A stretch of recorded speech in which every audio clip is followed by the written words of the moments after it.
Unipod, the podcast for all things management software. Hello, everyone. Welcome to Unipod, the podcast for all things management software. Today we have Rob Smith. Rob or Robert? Rob is okay? Either way.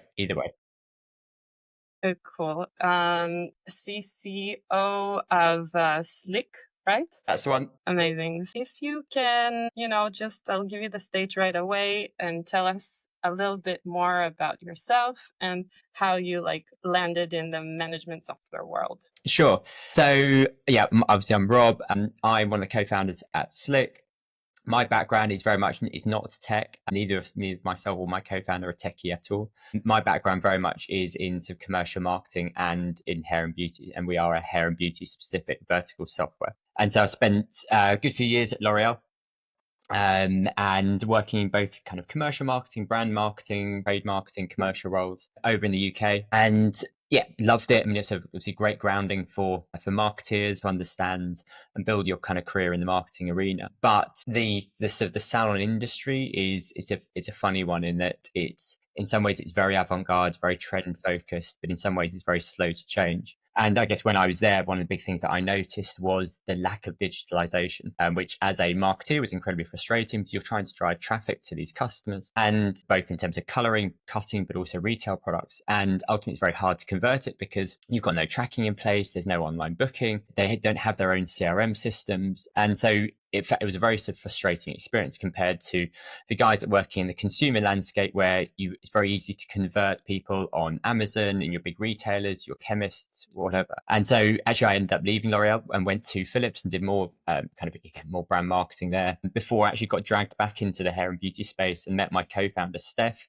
who had come up with an idea to really, I guess, look at the hair and beauty space. And she'd been working on the Just Eat IPO, was seeing what was happening to SMBs and how tech was enabling them to grow, was transforming their relationship with the end consumer, and thought, look, this is something that clearly the hair and beauty space needs. And so she actually got introduced to Founders Factory, which is a big UK incubator, who in turn had a commercial partnership with L'Oreal. And so it all kind of came back to the full circle. And so I started doing a bit of kind of advisory stuff with Steph and got brought on as a co-founder. And she made me an offer and was like, look, do you fancy quitting your big corporate job to come and start up a tech business? And you know a lot about the industry. And yeah, that was nearly 8 years ago. And so now we've scaled it to nearly 2,000 businesses here in the UK. And really, the best way of describing it is it's a business in a box. So everything that a hair salon, beauty salon, barber needs, whether that be bookings, CRM, analytics, wages, payroll, inventory management, gift vouchers, marketing, online booking, payments, in-store payments. Oh, wow. It flows through our platform. So yes, management software is a very broad term, but I guess it probably really encompasses what we do, which ultimately, yes, we're looking to grow our businesses and provide them the tools of growth, but also a lot of it is about reducing their admin. And these are SMB business owners. They're not accountants, they're not marketeers, but yet they're being asked to perform all those functions. And often they're doing that with legacy, locally installed tech or pen and paper. And they're using a paper diary, but they're using an Excel sheet alongside for wages. They're trying to do some social media marketing, but not really sure what they're doing. And so really what we're trying to do is unify all of that in one platform and really give them the tools to succeed and give them the benefit of kind of easy, modern, well-priced software to help kind of run and grow their business. Nice. Wow. Okay. You made me curious. I have a few questions about this intro. So I think the first thing that caught my ears that you said that the hair and salon industry was not very techy at the time. I don't know which time you were talking about, but did you see like the evolvement of this? Did you see something change in this kind of vertical or space over the years? And how can you compare it to now? Not really. If anything, it's still, I think to really, and I think this is where we've been very good. And I think it's very easy as a sort of, I guess, building tech software is you can assume that everybody is equally as passionate about it as you are. And you can be building what you think is cutting edge tech. You're really excited about it. But ultimately, your end audience, is it solving a problem? And if it's not solving a problem and there isn't really enough of a problem to solve, they don't care. They're not going to pay for it. And a lot of the people that run barbershops, you go into this industry because of the passion for the industry. You don't go into it because it's going to make you a millionaire. You go into it because you're creative. You enjoy the interaction with your clients. And so a lot of them, I mean, generalizing slightly, but there's high levels of dyslexia, there's high levels of ADHD. A lot of them leave school at 16. So they're fantastic, creative people. They've got an amazing people manner, but they've never really been taught how to run a business. And a lot of them have been scarred by, I guess, what I would call kind of like the legacy tech. It was enterprise technology that then sort of trickled down into the SMB space. And so it's the equivalent of your local kind of corner shop owner using Salesforce. Like, it's just overkill. They don't need all of this. It's just too much for them. They don't know how to use it. They've been trained on it. They're using 1% of the features and the functionality. And so a lot of them have been scarred by that. So they reject technology. They're very comfortable on Instagram. They're very comfortable on TikTok. They're using WhatsApp daily. But you ask them to use a salon software and they recoil with sheer horror. And what our sort of, I guess, our mission has been is to sort of demystify that and say, look, you're very comfortable on WhatsApp. This is essentially WhatsApp, but for bookings. And try and put it almost more into consumer speak. And we think of our customers as consumers. We don't treat them as businesses. So our go-to-market, our marketing strategy, it's not a enterprise sale of download a white paper, attend a webinar. It's short form content on Instagram, on TikTok, on Facebook, trying to help them run their business. And they're very good at certain aspects of their business. They need support in other areas. And so really it's trying to sort of demystify technology and explain how easy it is to use. Put a support network around that. So again, having a great product isn't enough. It's about the customer support, about the onboarding experience, and really try to kind of just support them to help them address their pain points, whether that be trying to grow their business, whether that be trying to reduce the admin burden, really to allow them to get back onto what they love doing, which is typically colouring hair, delivering a great client experience. And so, it hasn't really evolved. It's still a continual challenge. And I always think of it more as it's a category awareness and a category consideration challenge, as opposed to actually a brand challenge. We're having to explain why software as a category is going to help your business, rather than why you should choose Slick as your salon software. What do you mean it's a category challenge and not a brand challenge? So if as a marketeer, you're typically kind of trying to explain to a consumer why your brand is superior to another brand. What you're typically not having to do is to explain why you need the category in the first place. So if I go back to the software. Yeah, exactly. So if I go back to my Philips days, I didn't really have to explain to men why you had to shave or trim your beard. Like, guys intrinsically know that that's something they want to do. My challenge was to explain why Philips is better than Braun. What we're having to do is we're having to explain why you should shave in the first place. It's at that category level, that higher level of why do you need management software. Once we do that, people then choose Slick because they understand that we understand the industry. It's a great software, well priced, etc., etc.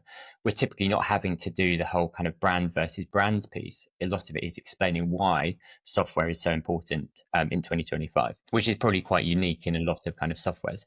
A lot of people understand the need for a software. You're then choosing brand versus brand. And we're operating at a slightly different level, I guess. Yeah, interesting. But I think there are additional salon software or salon management software, right? So there's hundreds. Yeah. So and look, we can talk very easily about the brand and why we're different and how we benefit people, but a lot of it is actually still at that sort of category level of explaining how software has changed and how a lot of people still think of sound software as it's a big clunky Dell computer on your desktop that costs hundreds of pounds a month, that's really clunky, it's hard to use, it's complicated, it's expensive, it crashes all the time, as opposed to saying, look, it's a calendar on your iPad. Goes with you, it's cloud-based, super easy to use. It's trying to reposition tech, and like, we'll use analogies. Like, a lot of people think of sound software as almost it's a Nokia 3210. We're having to explain to them that actually phones have moved on and now you've got an iPhone 16. Look how easy it is to use. Look at what you can achieve with it. You're having to make that kind of almost like consumer comparison analogies to get people to understand how far technology has moved on and how it can benefit them. Nice. So it sounds like in terms of marketing and education, there's like a difference between the salon management software to other verticals. Do you see a difference also in terms of the product itself and its features, or is it like, do you see any specific features or specific demand from the salons or the barbershops in terms of the product compared to other verticals? Compared to other verticals of management software. Yeah. I mean, it's a it's a great question. I think it's a really important topic because I think it's very easy when you're talking about management software. Look, we do bookings. It's a very broad category. And we've got people from the pet grooming space. We've got estheticians, we've got chiropractors, we've got physicians, PTs who try to use our software. And ultimately all we're doing is taking bookings. So it's no different to a Google Calendar in some respects. Where our USP comes from, and where what allows us to deliver value to the customer, but also, I guess, charge a premium, is around the specificity for that vertical. And what I mean by that is, for instance, if you're going to get your hair coloured, you will have what is called application time. So that's when they put the colour onto your hair. You'll then have development time, and that's where the chemicals then process. And typically, that is where it obviously tends to be a woman. That woman is sat in the chair, but they don't need a staff member with them. And so for that 45 minutes when the development time is happening, that stylist can be seeing another client. And so actually you've then got this free space that you can then slot in another client. Google Calendar won't allow for that because, well, why would it? You don't, in a meeting, you're not present in a meeting for half an hour, and then there's a half an hour in the middle where you're not present. You can go and do another meeting. And so, yes, you can overlap an appointment, but the meeting doesn't, from an online booking point of view, that meeting will be shown as blocked out the whole time. Our system will show you that staff member blocked out for half an hour, free for 45 minutes, and then might be then booked out for the half an hour afterwards. And so it's that kind of insight where, and really look, I understand the industry, but it really comes from speaking to your users about if you were to design your dream software, what would it do? What are the problems do you have with your current software? What's stopping you from adopting? Even solving a problem that you couldn't even imagine maybe how to solve it. You really know your user's problem that well that you can design the solution that they couldn't even dream of. In some sense, I could never dream of something like this, like overlapping meetings, because I'm so used to using Google Calendar. So yeah, and in some ways that then it presents its own marketing challenge, because often what we've designed and built is so far out of reality that they just don't think it can even be done. And so you're having to explain this quite complicated concept to them that initially they don't really understand. And then there's suddenly a light bulb goes off and they're like, oh my God, like that means I can do this. And you're like, yes. And suddenly the penny drops and they're super excited. But it presents its own marketing challenge because you've developed something that's so, I guess, not complex, but so advanced that it really is almost beyond their levels of their comprehension. But again, that's what they need. And there's multiple examples of stuff that we've built that really is pretty sort of game changing. But again, that comes back from two things: one, listening to the customer, but also two, being very, very focused on an ICP and not being too broad. Because if we were building a management software for all bookings, we'd never have built that, and you'd be trying to cater for different use cases, different types of customers. And I think that's where, look, for me, especially with the advent of AI, like a booking system is not complicated in some respects. If you're just building a booking system for all industries, there's limited value there. There's always going to be somebody that can do it better, cheaper. Whereas if you're building something that is very, very vertical specific, you'll have real deep knowledge, deep feature specificity that can't be found elsewhere. And that will drive your inbound. That will allow you to deliver value, reduce churn, increase your ARPU, all of the good metrics that I guess people in SaaS and tech are looking for.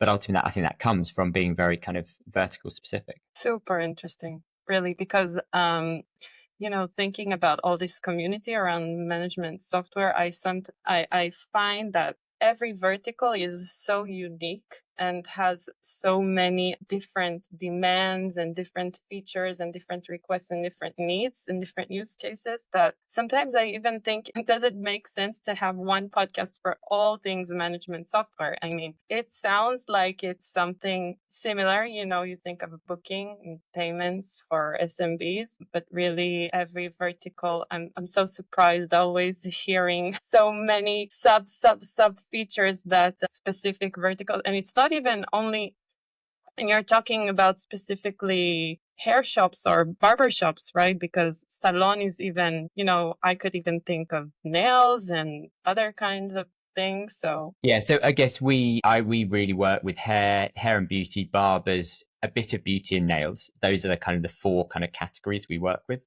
Yeah, we have other people that are estheticians, etc. But they're sort of it's a round peg in a square hole. Like, it kind of works, but it's never going to be perfect. What we're trying to build is something, and that's where having L'Oreal as an investor and as a backer has really helped us develop something that is very, very vertical specific. And then having that kind of that credibility as well means that people look at us slightly differently of, okay, you've partnered with those guys, they've invested into you. This is something that's designed for the industry. So it gives people confidence to actually use your platform and to look at you because you've got investment from the market leader in that vertical, as opposed to getting investment from a generic VC or whoever, where, okay, you could be building something for any vertical. Yeah, nice. So going back to L'Oreal, do you think that your experience working in the industry, L'Oreal, of course, is like a good backup, like you said, in terms of brand and its name. But do you think that your specific experience in L'Oreal really contributed to your work today when you're building software for this vertical? I think it must have done, yes. I think it certainly hasn't hurt us, for sure. But equally, I think a lot of the decisions we've made, they have been driven by our customers. And I think that's probably the most important thing. And that's not to say that I could then go and be successful building out software in edtech or fintech because, I don't have as much experience. But I think provided you're willing to listen to your customers and really root yourself with the customer, like when we were building out, we spent hours just hanging out in salons, listening to what they wanted, watching them. What are they talking about? What are the problems that are driving from between the client and the staff member, between the two staff members, the manager who's doing payroll? And observing that, listening and asking the right questions allows you to identify pain points and problems that you can then go and fix. And in some ways, some of the, I guess, learnings that I took from L'Oreal that we then assumed were going to be prevalent and would work for our industry, we've actually disproved. And so back in the day, L'Oreal was very much a face-to-face. There would be a rep that would go out and see the customer to sell them. It was a relationship-based industry. And so when we first started, we carried that to go to market through.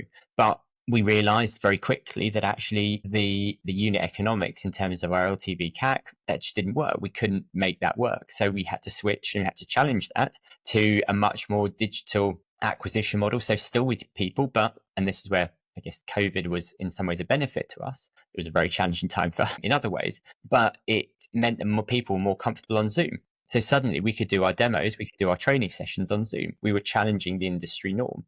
And I think sometimes when you have a deep understanding of the industry, you can be afraid to actually challenge some of the norms in the industry because you're just taking it for granted that that is what has to be done or that's the way things work. Whereas if you're new to the industry, you challenge things. You look at them and go, why does it have to be that way? So I think that industry expertise definitely benefits us, but in some ways it can be a bit of a curse because you don't challenge things. Yeah, interesting. Yeah, fair enough. I mean, I think your answer really puts the spotlight on your customer and not on yourself and your assumptions. I think that's a really good takeaway because maybe, like you said, it can be even confusing. Oh yeah, I'm from the industry. I've been to L'Oreal. I know what this industry needs. Eventually, it might not be the case. And like you say, I think this point is relevant for every single management software or every single business. Listening to your customer and really knowing them is the main point and is the main thing that you should focus on. Yeah, I think it was quite interesting when we were working with L'Oreal. They certainly had objectives that they wanted us to deliver, but actually a lot of what they wanted or they thought the customer wanted, the customer didn't want. And the customer, they're interested in that and that's great. But again, it's just it's a secondary, tertiary benefit. But really what the customer wants is problem A being solved. But actually problem A doesn't really impact the L'Oreals of the world. And so for them, it's not really a focus. They're more focused around something else that matters to them, and which is great. But if you're not solving a customer problem, they're never going to sign up to you. And so again, it's trying to manage those competing and potentially conflicting kind of priorities of the stuff that you want to deliver because it's going to help the customer. But if it's not important to them, they're never going to place any value on it. And so sometimes, especially I'm sure we'll talk about kind of product roadmap and stuff, but from a product roadmap point of view, it's about, or our experience is trying to work out what do they want in what order, because actually you could develop an amazing feature, but ultimately, if you're not solving the first problem, they're never going to sign up. And so, yes, you've got this great tool, but you can't still sign up people because you're blocked by something that's much more fundamental. And again, all that comes back from listening to your customer. Interesting. So I think what interests me now is like, how do you balance on the roadmap? How do you balance between what your investor here, L'Oreal, wants you to do with what you really know your customers need? Because that sounds quite tricky, and I know for a lot of VC-backed companies, this could be a challenge. Yeah, I mean, again, it starts with that customer and listening to them, and then really it's capturing that data in a way that you can then present back. And I think it's something we probably didn't get right at first, but once we started kind of capturing reasons for lost sale, you're then able to capture that data, analyze it, make better product decisions, but also you can then present back and say, look, we're not losing deals because of this. What we're losing deals on is because of X. So that is what we are going to focus on. And I think it's very easy to kind of to be struck by recency bias, and you'll have a big account who says, yeah, we want this. And you think, okay, that one account is suddenly going to be a flag bearer for you, and you're going to sign them up. They're an ambassador. You're going to get hundreds of inbounds. The reality is that I think we've done that, and we've gone to extreme lengths to onboard sort of one customer, and it provides fairly marginal value. And really, it's about looking at who is your ICP, where's your sort of TAM, and then really identifying what it is that they need and what is blocking them from coming onto your system. And it could be very boring fundamental issues. One of the biggest blockers that we have is it's like if you say to a marketeer or a sales leader, you need to switch from Salesforce to HubSpot. It's a real ball ache, excuse my French, but to swap from one to another, you've got to change all your automations, you've got to remap all your data, all your contacts, all your activity, etc. And so actually what we've had to build is we've had to build importers that migrate people's data from one system into our system. Now, it's not a kind of a sexy feature that you can put on a splash page or put on a landing page, but ultimately that was what was stopping people from switching over to our system. And so we've built that, which is behind the scenes operational tech, ahead of some new features that we can probably to put into higher price plans, we can charge more for, can justify a price rise, because ultimately that was one of the big things that was stopping us from sort of switching over. And so again, it's about listening to the customer. And if you presented that to a VC, they're probably, or L'Oreal of the world, they might not necessarily understand that. But if you can back that up with empirical data, that conversation becomes a lot easier. Nice. Okay. Yeah, I like that. Okay. So listening to your customer, you can really help you also prioritize your roadmap and understand which features you should work on first, just to make your software even available for them. Yeah, I think it's then categorizing that customer of like, you can listen to the customer, but are they the right customer? And whoever shouts loudest isn't necessarily always right. And you'll have the customer that's like, yeah, if we don't get this, we're going to leave. And you have to make that decision of, are they representative of a big enough customer base for us to warrant doing this? Or actually, is this an outlier? Yes, they want it. It's important for their business. And yeah, can't deny that. But are we going to get the benefit of doing that across hundreds of thousands of customers? Yes, no. Nice. Okay. Yeah. So not only listening to the customer, but also listening to the right customer or to the right customers. Yeah. Interesting. So, diving deeper into this product road mapping, what would you say is the difference between good or average management software and industry leading management software? I think there's probably two things I would say. One is the product itself, and that comes down to that sort of that specificity and that vertical approach of, if you're too broad, you're not going to be solving problems. If anything, you're going to be sort of creating problems. And I think the more specific you can get, the more defensible your position is, your churn risk is going to be lower, the value you can deliver is higher, and the value you can extract in terms of revenue and price you can charge is going to be higher. So I think being very focused on an ICP, whatever that is, and then delivering features for that. And once you've done that ICP, then you can move on to somebody else. But I think people want to look at a product and go, that feels and looks like me. It looks like it's been built for me. Whereas if I hit a landing page and I can see a hotel, a gym, PT, hair salon, dog groomers, this still feels too broad. I want something that's built for my business. People are intrinsically lazy. They want to be able to go onto a website and go, yep, that's me. Cool. I'm in the right place. I'm going to carry on my customer journey. Whereas if you're seeing stuff that doesn't look like you, you're just going to bounce. And so I think that's one of the challenges about building sort of software that's too broad is get that sort of conversion and making your brand appeal to that sort of target audience.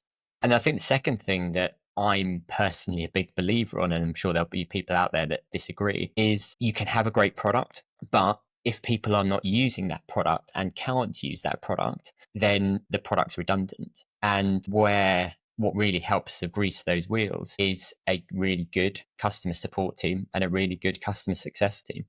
Because you can have all the functionality out there, but if people aren't discovering it, people are not using it, people are stuck, they're just going to churn. And I think it's very, very easy to look at those roles as a cost that you really don't want to bear.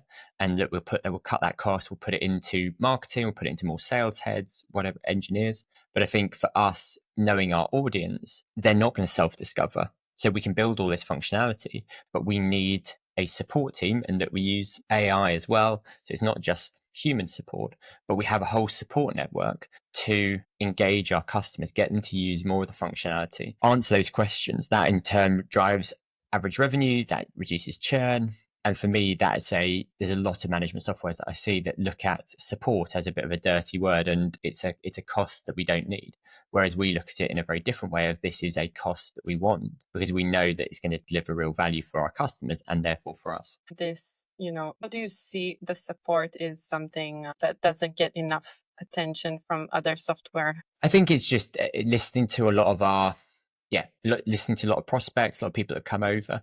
One of the big concerns that they have, and one of the big pieces of feedback they have about their current or previous provider, was there's never anybody I could ever speak to. I'm being sent to help articles, or if I phone, it's a half an hour wait. I send an email, I never hear back. And like, I think about it for myself, like I'm busy. I don't want to read a help article. I just want somebody to tell me the answer. And so I'm inherently lazy. So I want to speak to somebody. I want somebody on live chat. I want to be able to phone somebody. I want a customer success manager to walk me through how I'm going to solve my problem. You're the expert. You help me solve it. I don't want to become an expert on your product to solve it myself. I'd rather somebody else do it for me. So I think a lot of people have looked at support as a bit of it's a bit of an afterthought. We'll have a bit of a token support team, some underpaid people that work 9 to 5. And we've locked them into a contract. So if they're not using the system, they can't really go anywhere. And it's quite an old-fashioned way of looking at it, rather than actually saying, no, we want to support, we want to delight the customer. We want for them to have an amazing experience, because if they're doing that, they're not going to leave. And if they're having an amazing experience, they're going to refer other customers. 30% of our inbound leads come from organic referrals, non-paid organic referrals, because people are having a great experience. Salon owners having a bad experience, they say, well, yeah, go and use Slick, we have a great time. And so it's another way of that investment is paying off. So that's the way we see it anyway. Nice. Okay, so actually my next question was, is there a blind spot that you think management software players are overlooking? So I think that kind of answers that part. Is that? I think there's some that do it really well. And they're much more forward thinking. They're putting out content. They're educating their customer on how to grow. And again, that's where it comes back to being vertical specific. Is if you're too broad, it's quite hard to create content that is going to be that's right for your audience. Whereas we know who we're talking to, so therefore we can create content that's really going to speak to them. And so it's about investing in your customer and getting them wanting to do the right thing and supporting their business. Because if our partner businesses are growing and they're doing well, then we are going to benefit from that. That's more payments that are being processed. You've got less risk of business closure. You've potentially got site growth. We're going to benefit from that. Whereas I think some businesses still have a very old-fashioned view of, well, look, we provide you the tools, and what you do with them is up to you. If your business is failing and is doing badly, it's none of our concern. Whereas I guess we're looking at it slightly differently of, we want those businesses to thrive, because if we do the right thing by that business and help them, we're going to get the benefit from that. It's not an instant benefit, it's a long-term benefit, but these are customers that are signing up to us and that are going to be using us for 10, 15 years. Wow. So your lifetime value of the software is very high. It's same with CRM systems. You don't swap from Pipedrive to Salesforce to HubSpot every other year. You pick a software, and if you have to change, it's a long process. You then don't want to change again. And so, typically, if we get things right and we've hit the right ICP, our churn is low. Where we get it wrong is if we're bringing somebody on board who's not really a good fit. they probably are going to churn in a couple of years' time because it's a square peg in a round hole. Nice.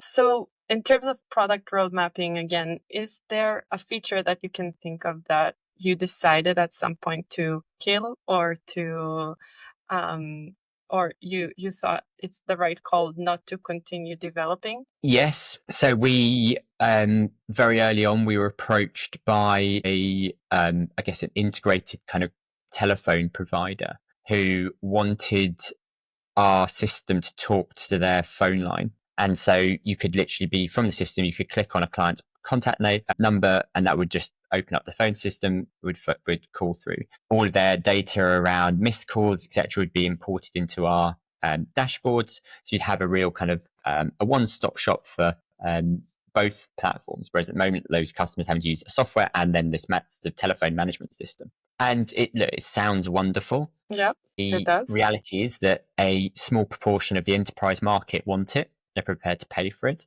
The vast majority of our addressable market is just not what they want. And it's a nice to have, but we were losing deals because we didn't have much more to basic functionality.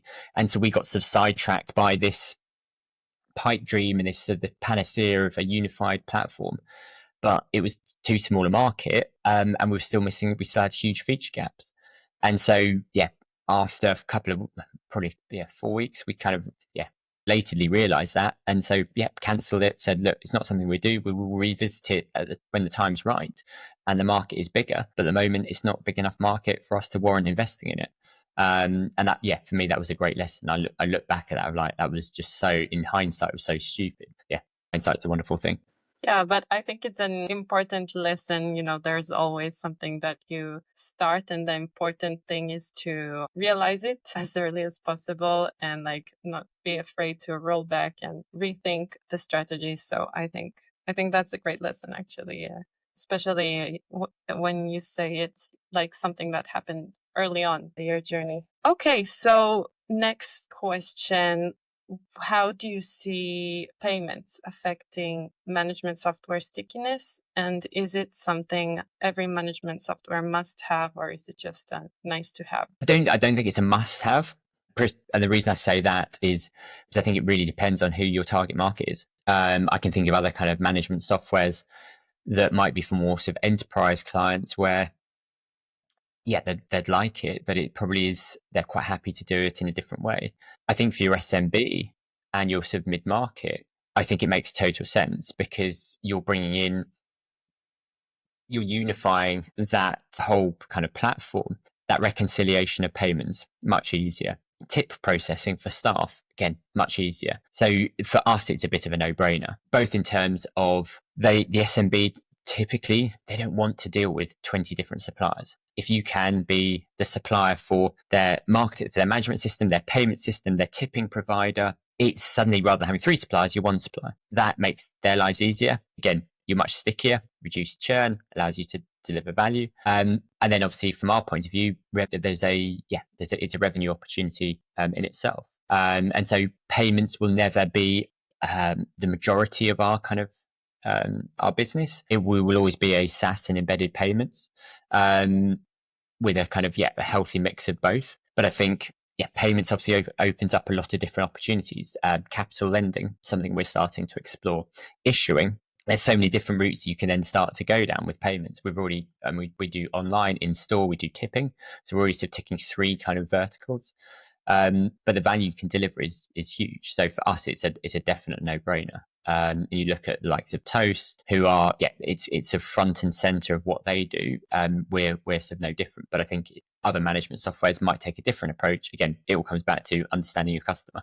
Because yes, you could say payments is a great opportunity, we should be doing that, but is that really what they want? Can you, if you're a reseller of payments, can you get the commercials right to actually for that to land? Because it may be that if they've got amazing rates with WorldPay, you're never ever going to beat that, and they're never going to pay a premium on that. Whereas we're in a position where we can deliver value to justify a premium, but also if we need to trade on price, we can be pretty competitive. Interesting. Okay, nice. So Rob, what's your biggest challenge right now, whether commercial, technical, organizational? What keeps you awake at night? Perversely, yes, even though we're building software for a very, very specific vertical, the actual software challenge is complicated, but we're doing bookings. It's bookings and payments. We're not putting man on the moon.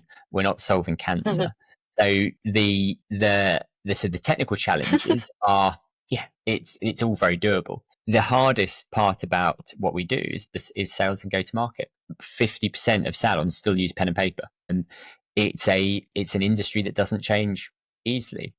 You are speaking to a very creative audience who are often working in the business, not on the business. So getting time with them and getting them to step away from their business can be challenging. Selling to SMBs is really hard. And so building not only your marketing function, but also your sales function to deliver on your kind of commercial goals, it's always been the hardest challenge. And I think, if you were to speak to others in our industry, I think they would probably sort of say the same thing. Because yes, you can get people to sign up for free. Okay, then you've got to convert them into a paying customer. That in itself is a challenge. So no matter which way you look, I think there are always some commercial challenges. And in the current environment where costs are rising, economic outlook is not always hugely positive, that then presents us a slightly different challenge in itself. And obviously, as an industry, COVID was pretty hard on our industry. Yeah, it's been an interesting ride over 8 years, but every year it gets better and better. You look at all your kind of your sales metrics; they improve. So it's just it's a relentless grind of just constantly improving things. Yeah, every year, inbound leads, brand awareness grows, and so look, it's not something you can crack in a year. It takes time. Nice. I liked, first of all, your, perspective on relaxing, and, some co-founders and founders can get really into it, but hey, you're really not putting people on the moon. So, I think, I like that perspective. And I wanted to ask you about COVID. Did it affect the barber shops and then affected you? Or did you also have like something internal that COVID interrupted your business? So obviously, COVID was, I think, as a vertical, we didn't get a huge amount of kind of government support here in the UK. Obviously, the nature of our services means there's high levels of proximity, being a hands-on industry. So it really hampered our industry. I think it helped in some respects of changing our sort of go-to-market, as I mentioned earlier in the podcast, and it did drive a sort of short to mid-term uptick in actually people realizing they need a software and they need a system in place to manage events like this. It probably hasn't had the sort of the transformation or the generational effect that we maybe had thought or hoped. And then I think obviously it changed our business. Obviously we started to work from home a little bit more. We're now back in the office. So I sort of look at it as it was a road bump. It disrupted us. We bounced back from it, and we came back stronger. Okay, nice. So we're kind of like getting into the final questions. Wanted to ask you about trends that you're seeing in the management software world, or where are things going in 2025 that you think management software leaders should stay ahead of. Your tips on this? In terms of trends, I think you kind of covered some of it already. I think payments, again, verticals specific to different sort of size of business, whether you're SMB, enterprise, etc. But I think payments is increasingly a big part of what that customer wants, and how you can not only generate revenue, but also drive stickiness of really being sort of a provider that one-stop shop for everything that they want. And I think we see it ourselves, having to manage umpteen different platforms becomes very complex. Whereas if you can have a platform that really everything talks to each other, it just makes your life so much easier. And I think that's where we're trying to do. What we're trying to do is identify what do our customers need and how can we sort of simplify their processes by building actually the functionality that really delivers everything. And that means that, we can displace a payroll system because actually we're doing payroll. We can displace a tipping system because we're now doing tipping. And that for an SMB is much easier to manage one supplier than it is to manage 5, 6, 7. And obviously that delivers huge value, but also means we can extract huge value. So I think for me, that's a big thing. I think obviously AI, people are always going to talk about AI, and we're starting to use it in our customer support function. And that's having amazing kind of impact there in our ability to scale our customer support, improve our sort of speed to response, our accuracy. It doesn't mean that we're sort of taking out cost, because ultimately we still need humans to answer the phone, and there will always be a level of investigation that is required that AI really can't do. I think in terms of building that into our product, it's something that we're starting to do again. But again, I think just building in AI for the sake of it, it comes back to my earlier point of what does your customer want? Like, yes, you could give them an AI chatbot to put on their website, but if that's great, but if you're actually not, if you're losing deals or you've got churn for another reason, investing in that sort of flagship feature that allows you to say, we've got an AI tool that does X. Is it really driving your business? Probably not. And I think it's very easy to jump on the bandwagon and think that you need to be developing something because everyone else is. What does your customer want? What's your data telling you? Where are you losing deals? Where's your churn? Why are you having to discount? Whatever it might be. And what can you do to fix that? And if AI is the solution, great, but it might not be. It might be something much more kind of pragmatic, much more boring, but that's probably going to have a bigger impact on your business. Well, yeah, I think what you're saying here is that trends can be misleading in a way. You really need to check with your customers and know your customers. Yeah, but your holistic view, I think, was also super interesting, like having this all-in-one, all-inclusive product for your specific customer, for your specific vertical is the trend that is really, is really coming from the demand of the users of management software in general. So this is something that I think management software should always keep, sticking to and focusing on. Yeah. Nice. So final question, you'll need your imagination here. So if you had double the budget tomorrow, what's the first thing you'd invest in? A great question. I know exactly what I would do. Primarily because something we are going to do. You could actually have this as an answer to your previous question. I think management software is historically, it's very much, we've got this functionality, we've got these features, we assume you know what to do with it. I think what I'm seeing and where I think we need to go, and this is certainly for us, but I think probably as a broader management software industry, is actually providing the content and the education on how to use it and the sort of how it's going to help your customer. And so I would be investing into content creation because I think there's a huge amount of appetite for out there. And it's kind of what I said of, I don't want to work it out myself. I want to be kind of informed and educated on how I can use your platform, whether that be Pipedrive, HubSpot, whatever. And it's not just a kind of a glossy testimonial of, yeah, we love it and it's great and it does this and our marketing ROAS increased by Y. It's actually, look, here are some ideas that you can implement for your business. This is your business challenge. Cool. Here are some ideas. Here are some tips. Here are some hacks. Go and try them. And it not only just from the employees and from the team, but also from existing customers of, look, this is what we're doing. And so I think the days of just getting a kind of a testimonial, like I think everyone's realized that you can pay anybody to do a testimonial, and broadly with AI, you can fake a testimonial if you really need to, but actually delivering real kind of added value content. If you can be that authority in that space, I think you're not only delivering value to your existing customers, but you're also starting to cement that brand positioning with your prospects who are looking at you differently, because very few people do it. A lot of marketing is still very much focused on, yeah, we're going to run some paid ads and here's a B2B white paper that you can download.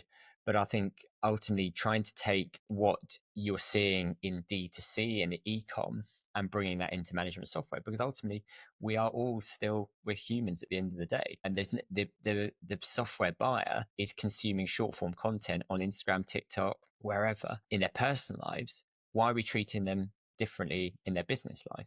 And I think being able to give them kind of tools to help go and achieve what they want to achieve at work and giving them advice, giving them tips, hacks, whatever, I think there's huge value in that. And if you can be providing that free of charge and be that authority, I think it really it puts your brand in a different light to others.